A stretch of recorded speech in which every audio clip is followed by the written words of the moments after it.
Habiendo culminado el primer subtema relacionado con la posesión en Roma, el derecho de posesión en Roma, ahora trataremos y abordaremos la propiedad en Roma o el derecho de propiedad.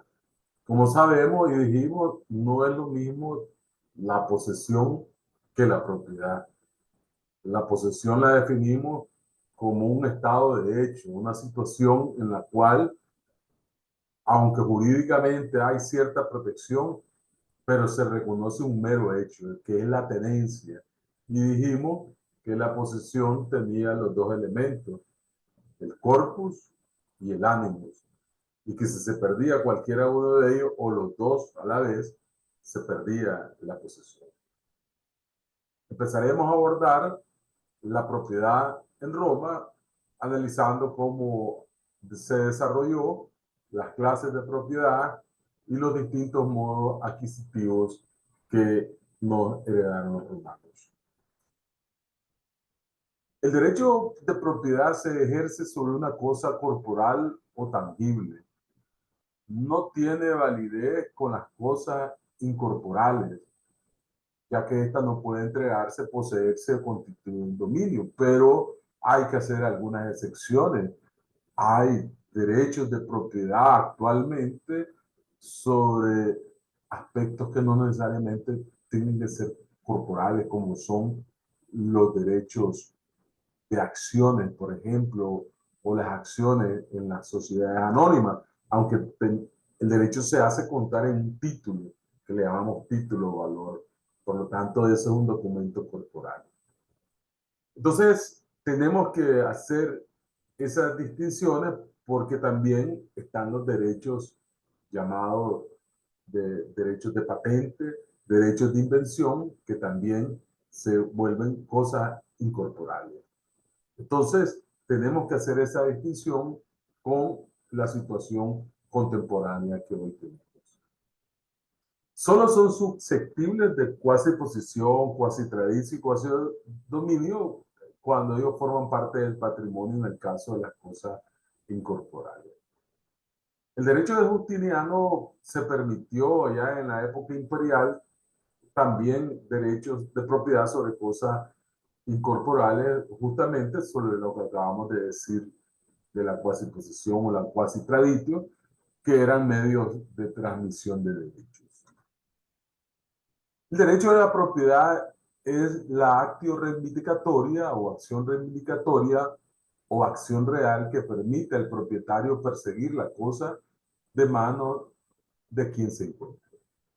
Podemos definir la propiedad como el derecho real de usar, gozar y disponer de las cosas de las cuales se es propietario, sujeto a las restricciones impuestas por la ley y defendible por la actio reivindicatoria.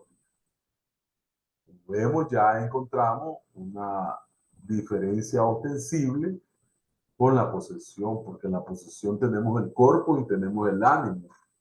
Pero hemos dicho en la conferencia anterior que ese sujeto, pues, que sea o no el legítimo propietario. Por lo tanto, el derecho de propiedad es más completo, va más allá de lo que el derecho de posesión nos da, a como lo vimos en la conferencia pasada. En Roma la propiedad evolucionó, tomamos como punto de referencia, como vimos en Historia del Estado del Derecho, uno de sus primeros reyes en la época de la monarquía, Rómulo, como un fundador mítico de la civitas romana, y que él estableció que 100 ciudadanos le denominaran paters, y de ahí pues viene ese rango de patricios, esa clase fundamental que estuvo en permanente conflicto con los plebeyos, y obviamente esos son los descendientes, ¿verdad?, de esos primeros pater de la Roma monárquica. Y obviamente hay tratadistas que señalan que el nacimiento de la propiedad fue allá en esa época en forma de propiedad colectiva. Y eso es permisible aceptarlo, porque debemos entender que en la sociedad primitiva la propiedad era colectiva. Ese era el factor fundamental en la época gentilicia y luego en el proceso evolutivo de cambio. Pero la propiedad comunal fue fundamental en la época de la sociedad primitiva. Esta primera propiedad se va a ejercer indiferentemente por todos los miembros del clan agnaticio, ¿verdad? Y no, como lo veremos después, de una manera privatista. Se presume que esta propiedad fue anterior al nacimiento incluso de la civita, así lo dice el tratadista Feliciano Serrado. Hay algunas dudas, ¿verdad? Ya estos son siempre tesis encontradas en relación a esto. Sin embargo, el tratadista Serrado valida su argumento en base a que la gen es un grupo parental sin grado, que nace de la celebración de matrimonio colectivo sin jefe, una base económica y de apropiación colectiva. Segundo, que la economía de la gen romana fue el pastoreo, pues no fundamentalmente la existencia de rebaños y de algunos terrenos comunales. Y como tercer elemento que nos da el tratadista Serrado es que en la tradición romana el origen de la propiedad individual transmisible por herencia nace posteriormente. O sea, ya a partir de las asignaciones que va a efectuar Rómulo, de lotes de 2 yugadas de terreno a cada ciudadano, equivalente, según datos, a 5.000 metros cuadrados, casi lo que llamamos hoy en Nicaragua de media manzana. En las etapas iniciales de la historia jurídica romana, no se conocía de una palabra particular sobre derecho de propiedad. Ya en la época de Cicerón se utilizó el vocablo mancipium para designar la propiedad romana y posteriormente aparecerán los términos dominium, dominium legitimum y propietas, que ya fueron usados posteriormente. De tal manera que la propiedad legítima era aquella establecida en el jus civilis, de ahí se dijera que ese jus civilis romanarum era propio para los romanos. Se expresaba con un vocablo que se llamaba in bonis haberes. Así va a surgir la denominación dominium bonitario opuesta al dominium quiritario, porque como veremos, el dominium quiritario o la propiedad quiritaria va a ser propia de los ciudadanos romanos. Roma, como entendemos, en ese proceso de que por excelencia, como lo vimos en el derecho de familia, el status civitatis, el status libertatis, el status familiae, era muy particular de los ciudadanos romanos. De tal manera que la única propiedad que aparece en un primer periodo es la propiedad quiritaria. Ya hemos dicho que se le llamaba dominium e iure quiritium, por estar establecida, regulada y sancionada por el jus civilis. Para ello se requerían los siguientes requisitos. Uno, que debía ser una cosa mancipi, que se pudiera transmitir, adquirir, que el propietario fuera ciudadano romano. Y tercero, que el dominio se hubiera adquirido por mancipatio o por injuri cessio, que es un medio de adquisición de la propiedad. Los dos son medios, como veremos en adelante.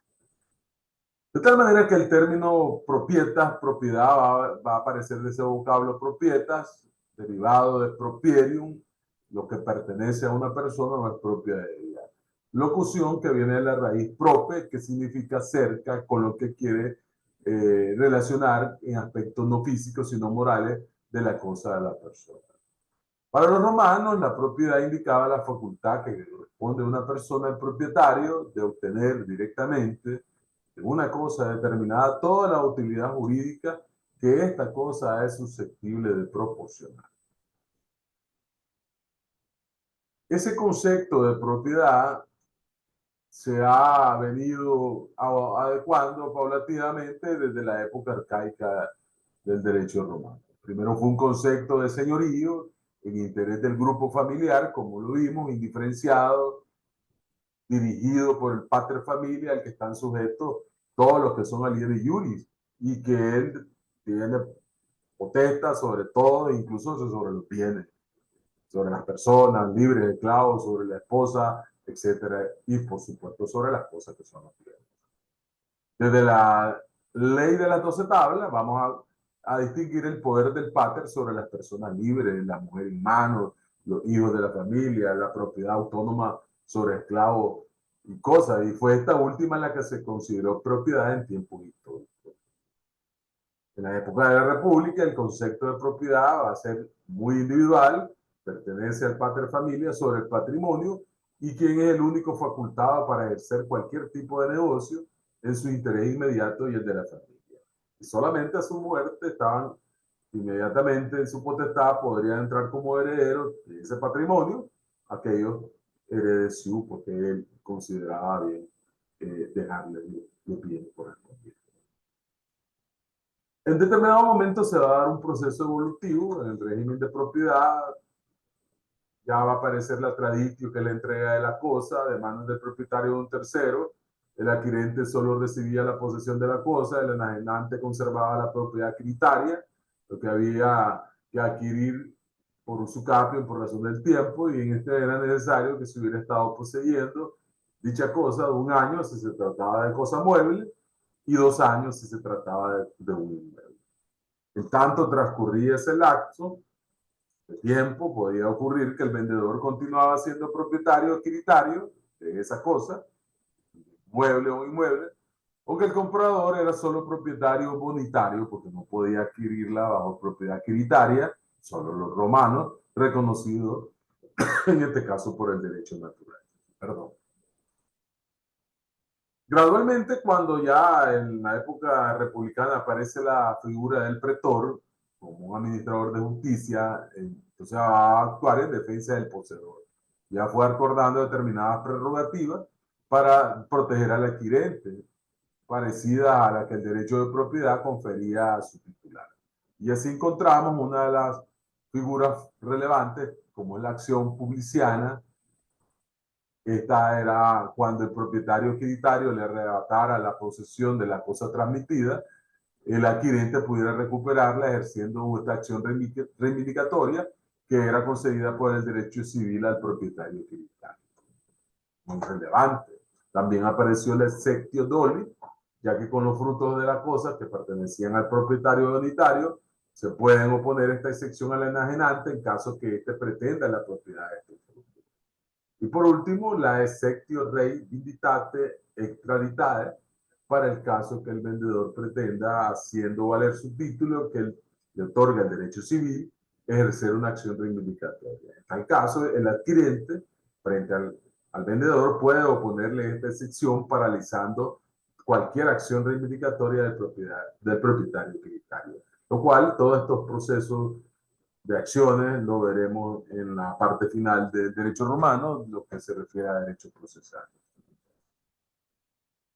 ¿Cómo estaba organizada la propiedad en Roma? Nos dice Eugene Petit en su manual que desde los primeros siglos la propiedad estaba organizada por el jus civile. Eso es lo primero. Y aplicando las reglas precisas a ejemplos de otros pueblos. Los romanos, por lo tanto, en ese jus civile solo van a reconocer la propiedad, el dominio iuris, o sea, la propiedad quiritaria.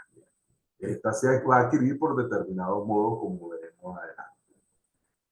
Y en este caso, ¿se es propietario o no se es? El derecho civil sanciona el derecho del propietario o no es una acción in re a través de la reivindicación. Todo propietario desposeído de su cosa puede hacer la acción reivindicatio contra aquel que la retiene y de esta manera se le va a reconocer su derecho y va a ordenarse la restitución.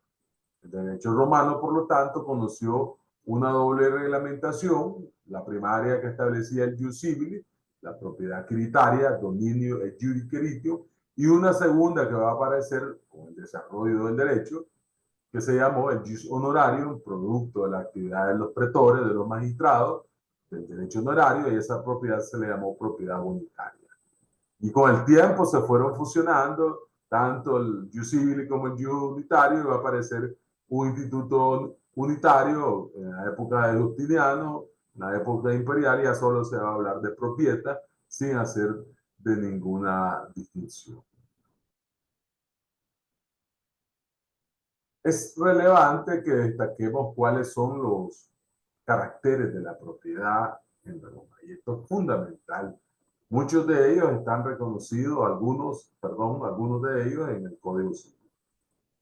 En primer lugar, la propiedad en Roma tiene con fines santos, tiene un carácter sacro, un carácter sagrado.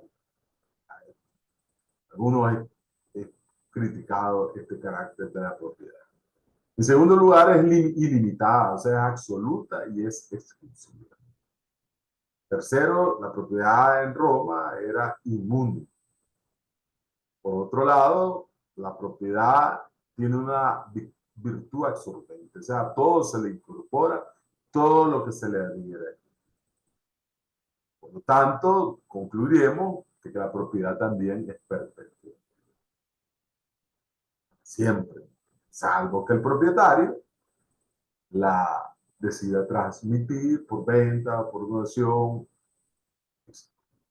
La característica es la perpetuidad. No se les vaya a olvidar, estos caracteres son fundamentales. Como hemos dicho anteriormente, bueno, van a aparecer estos tipos de o clases de propiedad, la propiedad quiritaria, la propiedad bonitaria, la propiedad provincial y la propiedad peregrina, que ahora vamos a hablar un poco de ellas. ¿Qué serían las clases de propiedad? Ya hemos hablado un poco de la dominium et jurisdiction, que es la propiedad quiritaria. Inicialmente solamente era el único tipo de propiedad que se conocía en el derecho romano. Podemos considerarla como la soberanía que el pater familia ejerce sobre el conjunto de cosas que se encontraban en la casa.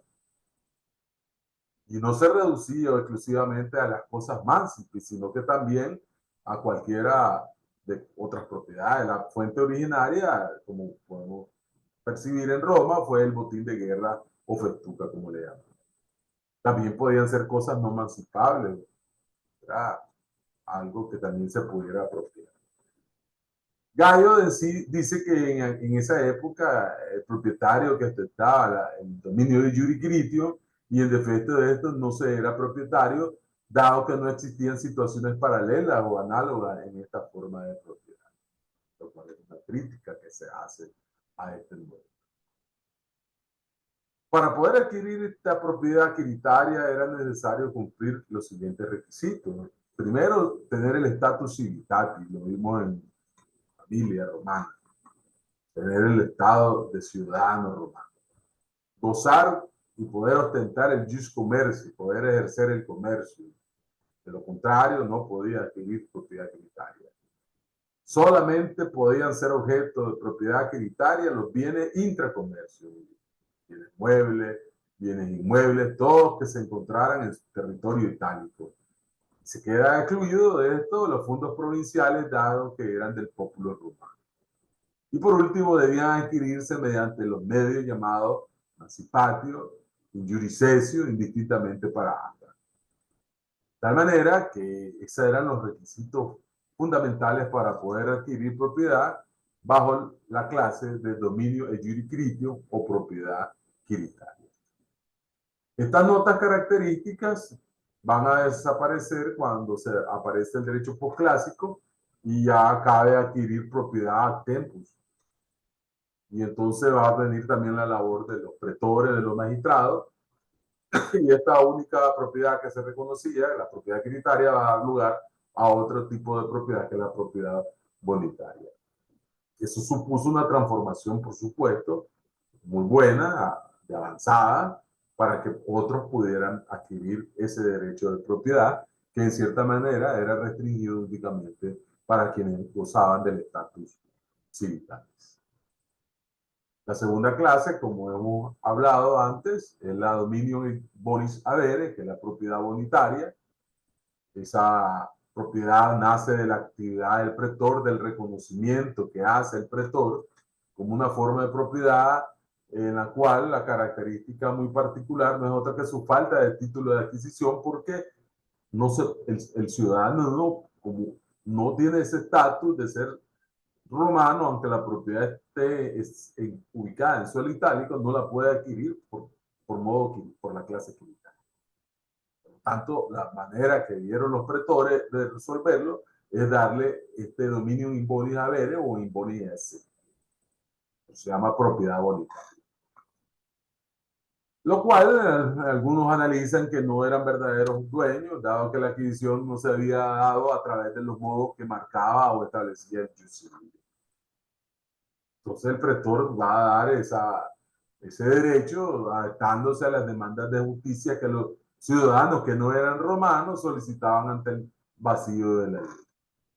Y entonces se van a dar las acciones honorarias, aquellas creadas por el pretor, en las que se refleja toda una capacidad revolucionaria de cambio innovadora del magistrado. Eso va a suponer, por supuesto, una adaptación del derecho civil y se puede adquirir incluso la propiedad posteriormente por usucapio, por razón de tiempo, para bienes muebles o para bienes inmuebles. Podemos decir que esta segunda clase de propiedad bonitaria es una especie de defensa procesal.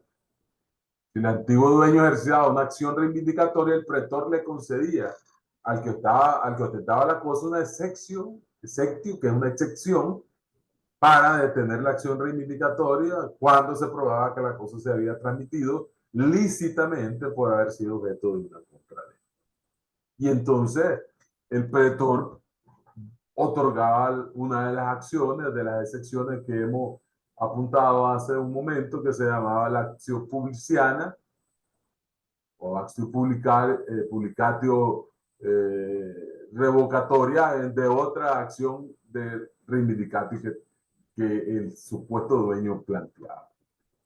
Frente a este acto es posible que el dominio se oponga, o sea, el propietario romano por excelencia, haciendo ejercicio de la exectio justi domini, pero a su vez el adquirente puede paralizarla mediante la replicatio rei vinditae, extraditae o doli. O sea, siempre el pretor le daba la perspectiva o el derecho también al adquirente de excepcionar cualquier acción por parte del antiguo derecho.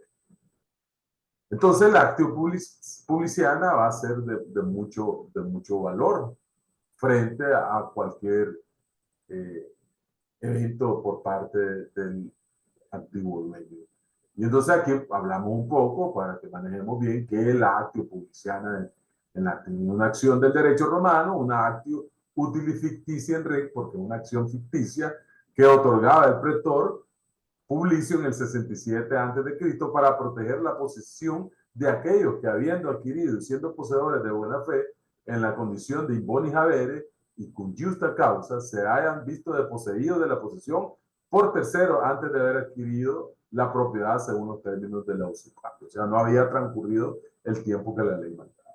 Y entonces, de esa manera, a través de esta acción ficticia, es decir, una ficción jurídica, el poseedor de buena fe, in bonis habere, ya no tiene posesión de la cosa y debe recuperar. El pretor instruye al juez para que juzgue como si el plazo de su cambio ya hubiera ocurrido. Por razón, ¿verdad? Es muy relevante este tipo de acción que le da el derecho al adquirente. Aquí vemos el criterio de los destacados jurisconsultos romanos, Gallo, que hemos insistido en el Instituto 436, abro comillas, igualmente se finge el usucapio en aquella acción que llamaba publiciana. Tal acción es otorgada a aquel que reivindica una cosa que le ha sido entregada con justo título, que todavía no ha usucapido y cuya posesión ha perdido. Porque como no se puede asegurar que la cosa es suya con arreglo al jus quiritium, se finge que la ha usucapido y se aplica la acción como si se hubiera hecho dueño con arreglo al jus quiritium. Por ejemplo, de esta manera, sea juez, si aquel esclavo que Aulo Agerio compró y le ha sido entregado lo hubiera poseído un año, y por tanto el esclavo sobre el que se plantea debiera ser suyo, según el jus quiritium y los demás. Cerramos con ello. Por lo tanto, la acción publiciana, reiteramos, era de carácter ficticio. Tercer clase de propiedad, la propiedad peregrina. Además de la quiritaria propia de los romanos, la bonitaria que ya hemos hablado, la tercera clase de propiedad era la peregrina. Estas surgen por el desarrollo de nuevas situaciones jurídicas que se van dando. Y en la medida que aparecieron otros residentes, ciudadanos que no le querían dar esa concesión porque le daban la condición de peregrino, entonces había que reconocerle esa propiedad al sujeto que va a adquirirla, que no era ciudadano romano. Porque recordemos que para poder adquirir propiedad hereditaria había que ser ciudadano romano por excelencia. Por lo tanto, los que no lo eran no podían adquirir dominio de jurisdicción. Y entonces apareció este tipo de propiedad peregrina para darle ciertos derechos, amparar la propiedad a aquellas personas que no tenían ese carácter de ser ciudadanos romanos. Gallo nos dice en la Instituta 437 también se finge la ciudadanía romana de un peregrino, perdón, si demanda o es demandado en algún caso para el cual nuestra ley hubiera instituido acción, y siempre que sea justo extenderle dicha acción, por ejemplo, si un peregrino demanda o es demandado por acción de hurto. En un litigio con un peregrino se redacta así la fórmula. Sea juez, si resulta que por obra o consejo de Dion, hijo de Hermeo, ha sido hurtada a Lucio Ticio una patera de oro, por lo cual si Ticio fuese ciudadano romano debería reparar el daño como ladrón. Y el resto, si un peregrino litiga con la acción de hurto, se supone la ciudadanía romana. Igualmente, si un peregrino demanda con acción de daño injusto de la ley Aquilia o es demandado con ella, se concede el juicio con ficción de la ciudadanía romana. Por supuesto que la Constitución antoniana otorgó la ciudadanía a todos los habitantes del imperio, lo cual llevó pues, a desaparecer esta propiedad peregrina y por lo tanto ya no tenía razón. Por último, la última clase, la propiedad provincial, según Gallo en las institutas, surge por una razón concreta, ya que en las provincias romanas, a excepción de los territorios en los que se le había concedido el jus itálico, no podía existir propiedad privada. Este territorio provincial era considerado haber público. Las personas que utilizaban esos fondos provinciales lo usaban, los disfrutaban como si fuesen sus propietarios, pero en la realidad no lo eran, solo tenían la mera posesión de los mismos. La creación de este tipo de propiedad no fue muy fácil, hasta que finalmente se concedió a través de un proceso gradual de cambio y de concesiones al pueblo. La propiedad provincial se convertirá en una clase de propiedad sometida a tributación para los titulares de la misma. Y entonces, de esa manera, pues, va a expandirse lo que son los cobros de impuestos, porque antes Roma solo cobraba o establecía desde el punto de vista del derecho tributario, impuestos indirectos. Ya con este tipo de propiedad van a aparecer impuestos directos que graban directamente este tipo de propiedad y los que ostentan esta propiedad provincial van a tener que asumirlo.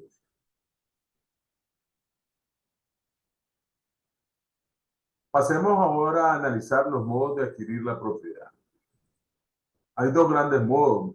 Los modos originarios, caracterizados por una relación directa entre la persona y la cosa, sin que haya intermediario, y los modos derivativos de adquirir la propiedad, que se caracterizan por la relación entre un transmitente que posee el derecho de propiedad sobre la cosa y un adquirente. Veamos entonces esos modos.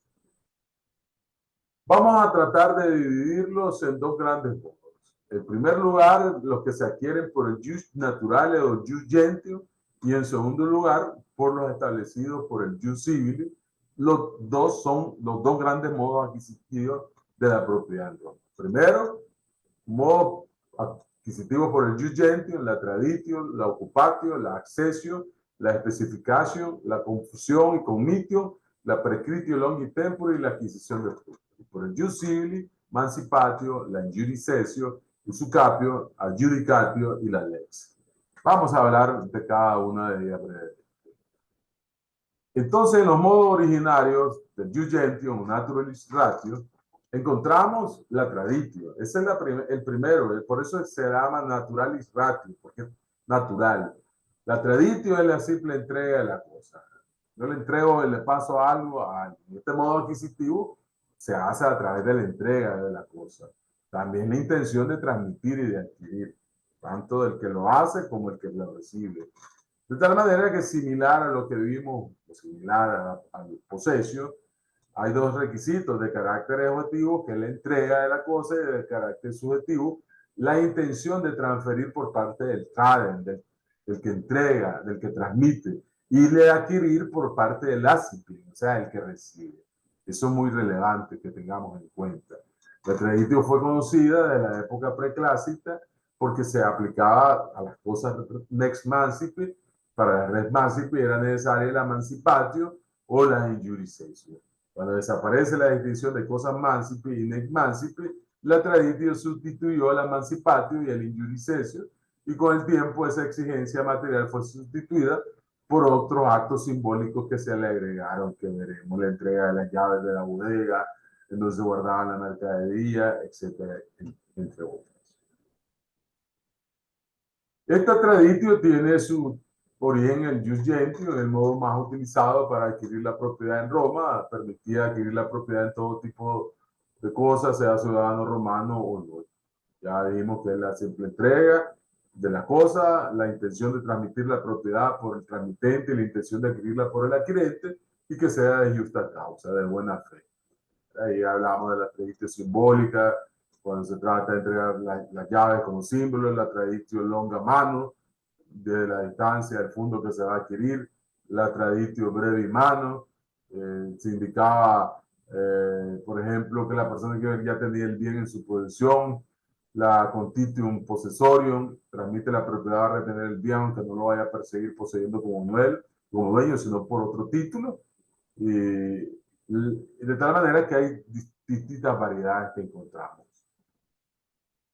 Segundo modo, en el jus gentium, la occupatio. Consiste en apoderarse físicamente de cosas res nullio sedic occupanti. O sea, aquellas cosas que no pertenecen a nadie y que pueden ser ocupadas. Deben reunir determinados requisitos. Primero, una cosa de nadie, que no le pertenezca a ningún propietario, no tiene dueño. Debe apoderarse de la cosa, como puede ser si vamos a la montaña, un venado que no tiene dueño. Eso es renulio, podemos tomarlo. Y debe tener la intención de hacer suya la cosa. Todo esto de ocupación, ya dijimos, animales salvajes, la caza, la pesca, las res ostium, cosas arrebatadas al enemigo, las res inventadas in littori mari, cosas arrojadas al mar, como las conchas, piedras preciosas, perlas, se pueden encontrar en el mar. La insula in mari, isla que emerge en el mar. En ese momento en Roma era posiblemente la persona la podía adquirir, hoy no, pertenecen al Estado. Las redes delictadas, que son cosas que son abandonadas, ¿verdad? Entonces, esa manera de ocupatio tiene que garantizar esas características fundamentales. Ahí dentro de esta aparece el tesoro, ¿verdad? La botija, como se le llamaba antes, aparte de nuestros mensajes rurales. Pablo entendía por tesoro una cantidad de dinero, un depósito de quien no se conoce el dueño, ¿verdad? Que se encontraba ahí de forma casual y que de esa manera pues alguien lo encontraba. El emperador Adriano indicó las principales características de la adquisición del tesoro y así se reflejan las instituciones de Justiniano, 2139, y ahí pues lo podemos leer. El emperador Adriano, inspirado por la equidad natural, concedió la propiedad de los tesoros a quien los descubre en su propio terreno, y lo mismo dispuso respecto a los tesoros que se encontrasen en lugares sagrados o religiosos. Mas si el tesoro fue encontrado casualmente en terreno ajeno, el propietario de este le corresponde la mitad, y de acuerdo a estos principios dispuso que si se descubría en una propiedad de César, la mitad fuera para el que realizó el hallazgo y la otra mitad para el César. Por la misma razón, si alguien encuentra un tesoro en un lugar propiedad del fisco o de una ciudad, una mitad será para él y otra para el fisco o la ciudad. En nuestra legislación actual lo tenemos regulado en el artículo 702 del Código Civil, que dice lo siguiente: quien encontrara enterrado o escondido algún depósito de artículos de oro, plata, cualquier objeto de algún valor, cuyo dueño sea conocido, observará lo dispuesto en los artículos 680 y 681. El que hallara el depósito indicado, ignorara quién era su dueño y no se conociera en forma evidente que la antigüedad de aquel excedía de 30 años, hará anunciar el hallazgo en un diario de circulación nacional. Si transcurridos 2 años no apareciera el verdadero, adquirirá el descubridor la propiedad parcial o totalmente en la forma preceptuada en el siguiente. O sea, que nuestra legislación toma un poco de lo que vemos en el derecho romano. Tercer modo de adquisición del jus gentium, la accesio o accesión. Consiste en que dos cosas de distintos dueños se unan de forma duradera y orgánica que pertenecerán al dueño de la cosa principal. De ahí viene la palabra La accesión viene del latín accedere, que significa crecer, añadir o aumentar. Aquí hay un tema muy relevante, que es cuál es la cosa accesoria y cuál es la principal. Pues lo accesorio cede siempre a lo principal, de modo que se hace dueño de aquel que lo es el de la cosa principal. Fernández de Wuhan dice que no existe una regla que nos diga cómo establecer cuál es lo principal y cuál es lo accesorio. Realmente a veces se vuelve complejo, sobre todo, por ejemplo, cuando unimos a un anillo, un zafiro, un diamante, que tiene más valor, realmente el zafiro o el diamante. Pero bueno, lo principal es el anillo. Puede ser también un collar. Entonces, si le agregamos a ese collar de forma accesoria un diamante, que tiene más valor. Bueno, ahora en este mundo de ese tipo de commodity, pues dicen que los diamantes tienen un valor mucho más que podría tener un collar. Todos esos factores son novedosos. Pues en la época del derecho romano no eran considerados. Pero sí es bien complejo su determinación. Debemos estar claro que en el derecho romano habían tres clases de accesión: de mueble a mueble, de mueble a inmueble y de inmueble a inmueble. Veamos cómo operaba esto. Accesión de cosa mueble a mueble puede ser por ferrumindatio, que era la unión inseparable de dos objetos de metal, de hierro, que pertenecían a distintos propietarios. También podía ser cobre, podía ser plata, etcétera. Entonces, una estatua en cuyo caso el hierro es la cosa principal y la estatua es lo accesorio. Entonces, pues hay que ver quiénes son los propietarios, o si es el mismo propietario, si es una soldadura con plomo, con estaño, etcétera. Hoy pues las técnicas han avanzado al respecto. Accesión por tintura, textura y escritura. Una pintura, en una madera, en colores.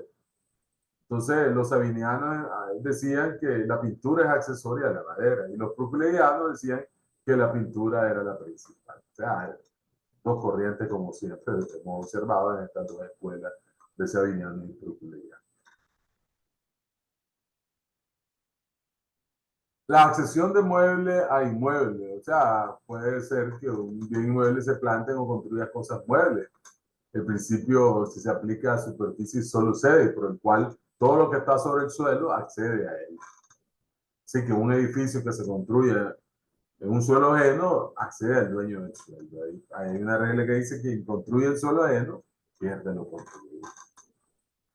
Entonces, la superficie cede directamente al suelo y se convierte directamente en propietario del dueño del suelo. Esto lo vemos en Gallo Instituta 273. Por otro lado, lo que otro edifique en terreno nuestro, aunque lo edifique por su cuenta, se hace nuestro por derecho natural, porque la construcción cede al terreno. Accesión de inmueble a inmueble puede producirse en distintos casos, de forma accesoria, como puede ser por abulsión, lo más natural, sobre todo aquellas propiedades que están a la orilla de los ríos, un cauce abandonado, en cuyo río se reparte entre los propietarios, una isla que nace en un río, que emerge, también es otro ejemplo. Igualmente ahí citamos lo que dice Gallo, que si la isla estaba más cerca de una ribera, será propiedad de los titulares de los fondos de esta ribera. Vamos a al cuarto modo de adquisición por el jus gentium, la especificación: transformar una cosa a través de una materia prima, por ejemplo, un inmueble, una joya, mediante el trabajo sobre la madera o la plata. Los proculeianos dicen que el que realiza la cosa es el propietario. Los sabinianos dicen que el dueño es el que posee la materia prima. Y entonces, bueno, aquí viene la discusión filosófica. En el derecho justineneo se toma una posición intermedia, que era la siguiente: si la cosa puede volver a su estado principal, el dueño es aquel que tiene la materia prima. Pero si no se puede volver a recuperar, el dueño es aquel que ha realizado la transformación.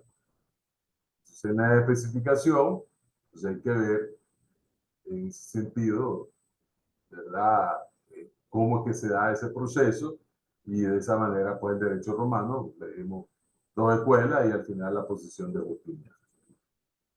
La confusión es la mezcla de cosas líquidas o sólidas que pertenecen a otros varios propietarios. Se puede dar de forma voluntaria o de forma involuntaria. Por ejemplo, el condominio es una manera de confusión. También se puede dar en las situaciones de propiedades indivisas que le llaman actio común y dividindo. En caso que la función puede provocada de una forma dolosa, pues puede poner actio furti contra esa confusión. Prescriptio longitempore. Ya que la usucapio solo podía ser invocada por los romanos, pero vamos a ver el iusibili, sobre cosas, propiedades hereditarias, en suelo itálico, la legislación imperial creó una institución similar aplicable a los fondos provinciales. En un principio era una defensa del poseedor para rechazar la acción del propietario, una excepción que se hacía valer como prescriptio, prescripción de largo tiempo, y se equiparó más adelante con los usucapios. El plazo era 10 años entre presente y 20 años entre ausente, aplicable tanto para bienes muebles como bienes internos. 10 años entre presente, 20 años entre ausente. Justiniano va a fusionar las dos figuras estableciendo un plazo de 3 años para muebles y 10 años para muebles entre presente y 20 años entre ausente. Adquisición de frutos, el fruto no tiene existencia propia, mientras no se desprende de la cosa matriz. En latín dicen frutos pendentes par fundi videnti. O sea, tiene que desprenderse de su árbol de la matriz. Entonces, el dueño de la cosa fructífera la quiere, el poseedor del árbol victagilis, y el que posee de buena fe, pues también lo encontramos en los árboles frutales que colindan en la calle y que la gente recoge la fruta. Y el dueño no la recoge, pues otra cosa es meterse a la propiedad y zarandear la rama y botar los frutos. Ya ese es otro acto que ya está invadiendo la propiedad. Vamos a los modos derivativos de adquirir la propiedad a través del jus civilis. Debimos empezar con esto, pero bueno, no pasa nada. Empezamos con los de jus gentium. Estos son los que establece el jus civilis. Entonces vamos a ver mancipatio, iuris cessio, tradit, usurpation, adjudication y la ley. Vamos a ver. Mancipatio. Era el modo más activo de adquirir la propiedad. La ley de las 12 tablas hace referencia a la misma, a su carácter arcaico, lo vamos a conocer a través de Gallo. Y la tabla sexta nos dice una ley confirma tanto la mancipatio como la injuris cessio. También nos habla Gallo sobre cosas mancipables y se realizaba mediante un ritual solemne de gesto que requiere determinadas palabras y que su origen es anterior a la aparición de la moneda.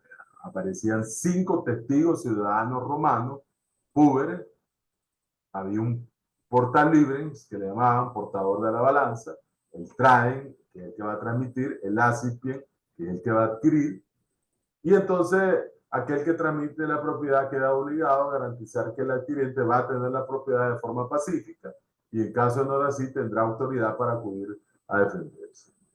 El ritual, en caso de ser un bien inmueble, lo toma y recita determinadas palabras, como aquí nos pone el ejemplo Gallo: afirmo que este esclavo me pertenece por derecho de los cristes y que lo compro por este cobre con esta balanza de cobre. Después golpea la balanza con el cobre y da ese cobre como precio al comprador, nos dice Gallo en la institución.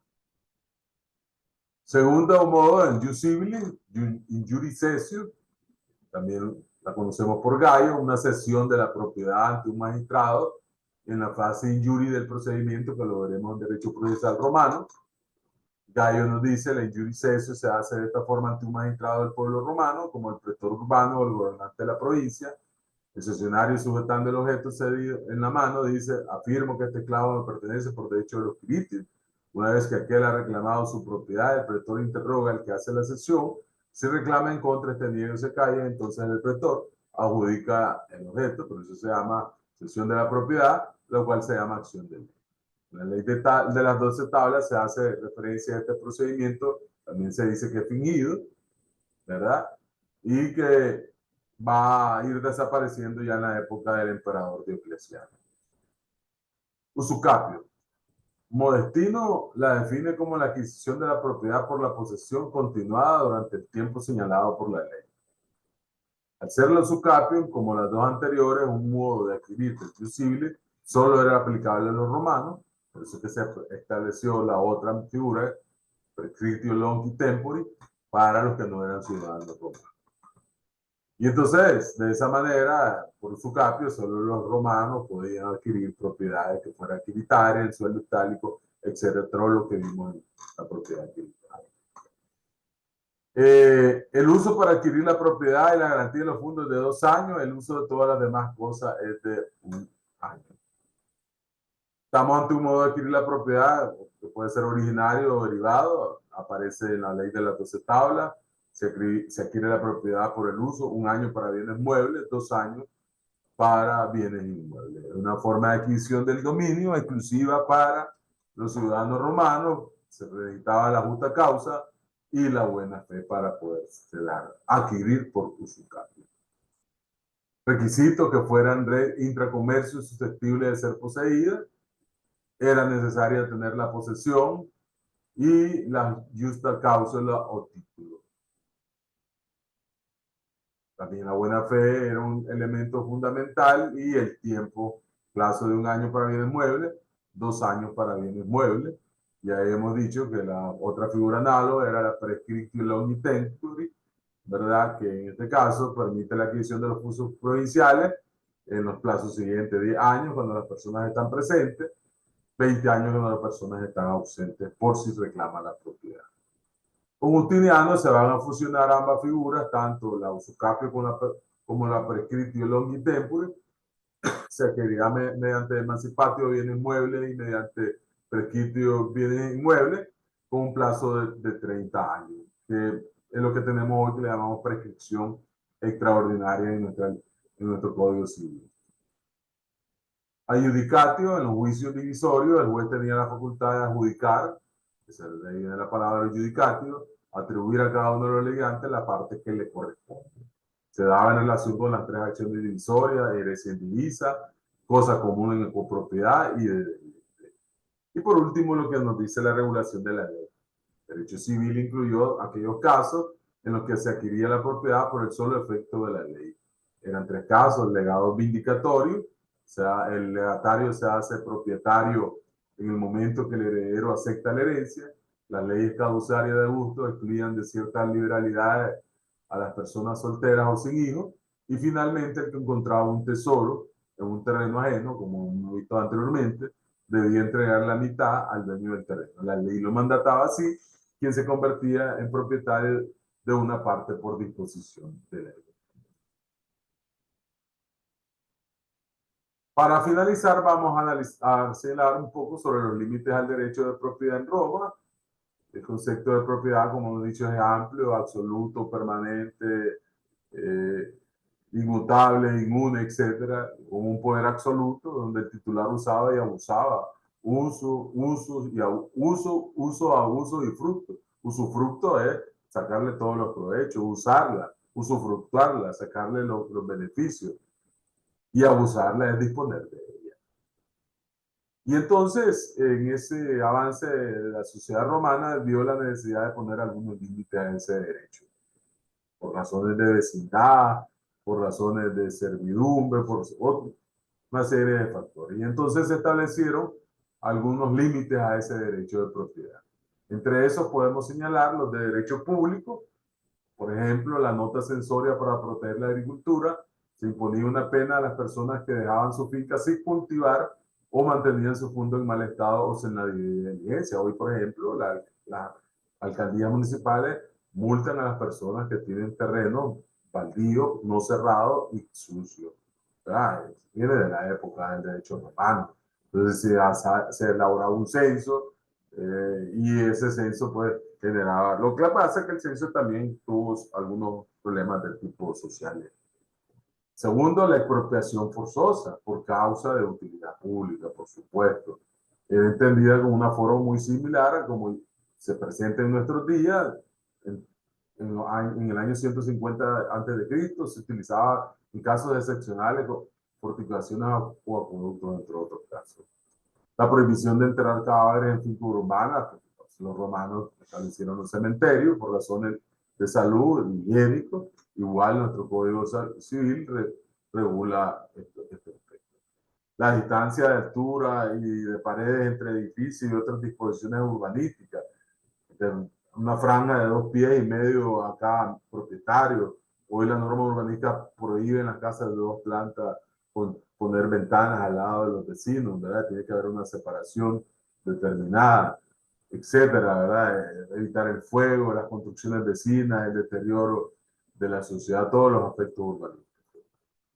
Limitaciones en la ribera de los ríos en razón de derecho de paso, derechos de agua, de servidumbre, no podía ser restringido para el resto de personas que tenían interés en ir a la orilla de los ríos para que su ganado aguara, como decía antes nuestra clase campesina. Paso forzoso en beneficio de la comunidad, estamos hablando de las vías públicas, debían mantenerse en buen estado, los propietarios colindantes deberían permitir el paso por su fondo, lo que llamamos servidumbre de paso. Y aquí vemos la tabla séptima, en la ley de las 12 tablas, manténgase el camino en buen estado. Si se hubiera desempedrado, quien tenga derecho a paso, pase con su carro por donde quiera.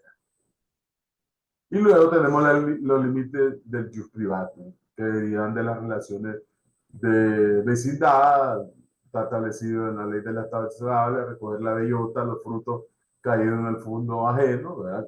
Siempre y cuando no se altere o se violente acceder a la propiedad del vecino, como ya lo he dicho, ¿verdad?